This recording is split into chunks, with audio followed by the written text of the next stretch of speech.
I'm PGA teaching professional Todd Kolb, and I know this, hitting a nice high drive, getting maximum distance is one of the most enjoyable things in the game of golf. But if you're hitting a low, nasty hook, your ball's in the weeds, it's out of bounds, and you are struggling. So how do we do that? Well, today I'm going to share with you the reason you might be hitting that nasty hook, but also I'm going to give you a simple drill on how to fix it. So let's dive right into that, because we want to add some distance to your drives and enjoy your days on the golf course a little bit more. Now, this tip here that I'm talking about, these suggestions are specific for the driver. All right, so what we're going to talk about here is why you might be hooking it. Now, first of all, you could be hooking it because of your upper body setup position. So when you're set up, if you're hooking it, you could be having your upper body leaning way too far back, your lead shoulder too high, and you're really close to the target line. So from down the line, look something like this. If you're hooking it, your shoulders are really closed, meaning they're aimed way to the right for a right-handed golfer. Okay, you can see them that they're really aimed over here. The lead shoulder is very high, which is tilting your upper body way too far back and behind the golf ball. Now, two things are going to happen when you do that. Number one is you're going to set yourself up for a very strong in-to-out golf swing.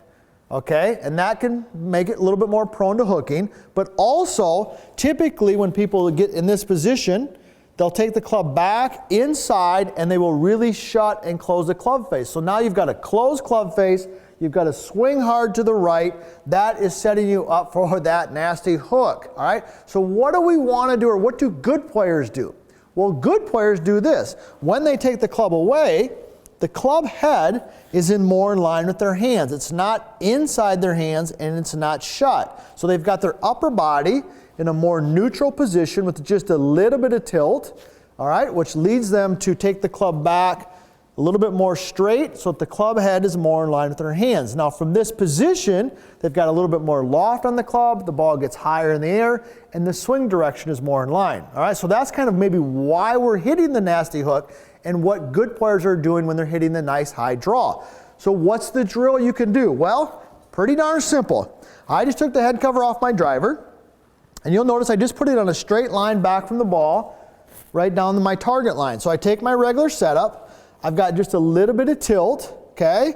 And when I swing this club away from the ball, I want to feel like the club head works more over my head cover. And when I do that, that helps me get the club swinging in the right direction, get some loft on the club face, and can help me hit that nice high draw. So if you are hitting a nasty low hook with your driver, it could be the movement of your upper body.